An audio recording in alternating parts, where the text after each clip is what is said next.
प्रतिभा पाटील यांचा जन्म 19 डिसेंबर 1934 नाडगाव, तालुका मुक्ताईनगर, तेव्हाचे एदलाबाद, जी जळगाव, महाराष्ट्रमध्ये झाला. त्यांनी एम.जे. कॉलेज, जळगाव येथून एम.टेची पदवी घेतल्यानंतर मुंबईतील लाया कॉलेजातून येथून एल.एल.बी. ची परीक्षा देऊन त्या वकील झाल्या. प्रतिभा पाटील यांचा 1965 मध्ये डॉ. देवीसिंग शेखावत यांच्याशी विवाह झाला. त्यांना एक मुलगा आणि एक मुलगी आहे.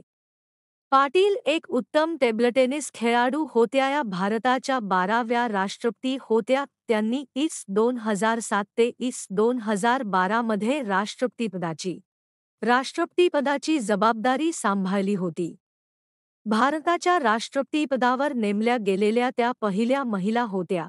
प्रतिभा पाटील यांनी आपल्या जीवनाची सुरुवात समाजकार्याने केली व नंतर गांधीवादी विचारामुळे सक्रिय राजकारणात सहभागी झाल्या. राष्ट्रपती होण्यापूर्वी त्या राजस्थानच्या 16व्या राज्यपाल व प्रथम महिला राजस्थान राज्यपाल होत्या.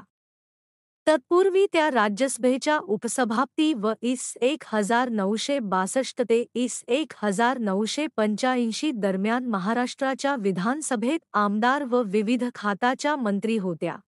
नंतर पाटील या अमरावतीतून भारतीय लोकसभेत खासदार राहिल्या. प्रतिभा पाटील राजस्थानच्या गव्हर्नर सुद्धा राहिल्या. 2007 मध्ये त्यांची भारताच्या राष्ट्रपती निवड झाली. त्या भारताच्या इतिहासातील प्रथम महिला राष्ट्रपती बनल्या. IS 1962 साली त्या जळगाव विधानसभा मतदारसंघातून निवडून आल्या. त्यांची एस.टी. महामंडळाच्या अध्यक्षा म्हणून नियुक्ती झाली. त्यानंतर पुढे 27 वर्षे त्या निरनिराळ्या खात्यांच्या मंत्री होत्या. आरोग्य, पर्यटन, संसदीय कामकाज, गृहनिर्माण, समाजकल्याण व सांस्कृतिक, सार्वजनिक आरोग्य व समाजकल्याण, दारूबंदी व पुनर्वसन, शिक्षण मंत्री, विधानसभेवर फेरनिवड, विधानमंडळ नेतेपदी निवड वगैरे.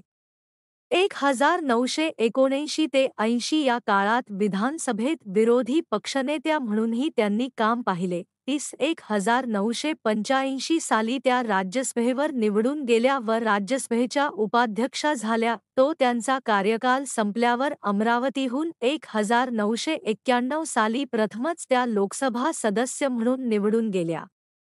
1989 मध्ये त्या मध्य प्रदेश काँग्रेसच्या अध्यक्षाही होत्या. 1978 मुक्ताईनगर, तेव्हाचे एदलाबाद, मतदारसंघातून त्या काँग्रेस पक्षाच्या उमेदवार म्हणून निवडून आल्या. नैरोबीत आंतरराष्ट्रीय समाजकल्याण परिषदेस भारत सरकारच्या प्रतिनिधी म्हणून त्या गेल्या होत्या. प्रिटोरिया येथील महिला परिषद, म्युनिक येथील महिलांची जागतिक परिषद, तसेच 1985 मध्ये दक्षिण अमेरिकेत बोलेव्हिया येथे झालेली परिषद, अशा सर्व ठिकाणी त्यांनी देशाचे प्रतिनिधित्व केले.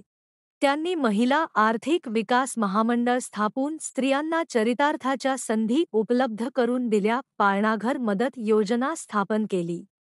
महिला बंकांची स्थापना केली.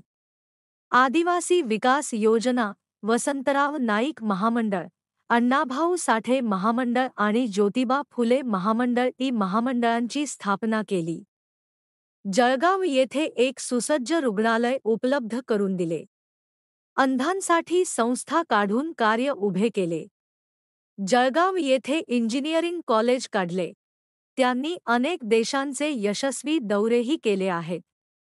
त्यानंतर मात्र 1997 ते 2004 या कालावधीत त्या आपल्या कुटुंबात आणि सामाजिक कार्यात रममाण झाल्या. त्यांनी पक्षाशी एकनिष्ठ राहून पक्षकार्यात दिलेले त्यांचे योगदान मोठे आहे. म्हणूनच त्यांची राजस्थानच्या राज्यपालपदी निवड झाली. त्यांनी 8 नोव्हेंबर 2004 रोजी राजस्थानच्या पहिल्या महिला राज्यपाल म्हणून शपथ घेतली. या सर्व पदांवरून त्यांनी राज्याच्या आणि जनतेच्या हितासाठी अनेक महत्त्वपूर्ण निर्णय घेतले, तसेच ते अंमलातही आणेल. 21 जून 2007 पर्यंत त्यांनी ही वाटचाल यशस्वीरित्या पूर्ण केली. त्यांच्या प्रगल्भ व्यक्तिमत्वाचा वयाच्या 73व्या वर्षी घटनात्मकदृष्ट्या सर्वोच्च राष्ट्रीय सन्मान झाला आणि 25 जुलै 2007 रोजी त्यांचा भारतीय प्रजासत्ताकाच्या 12व्या व भारताच्या पहिल्या महिला राष्ट्रपती म्हणून शपथविधी झाला. त्यांचा हा गौरव म्हणजे महाराष्ट्र कन्येचा सन्मानच होय.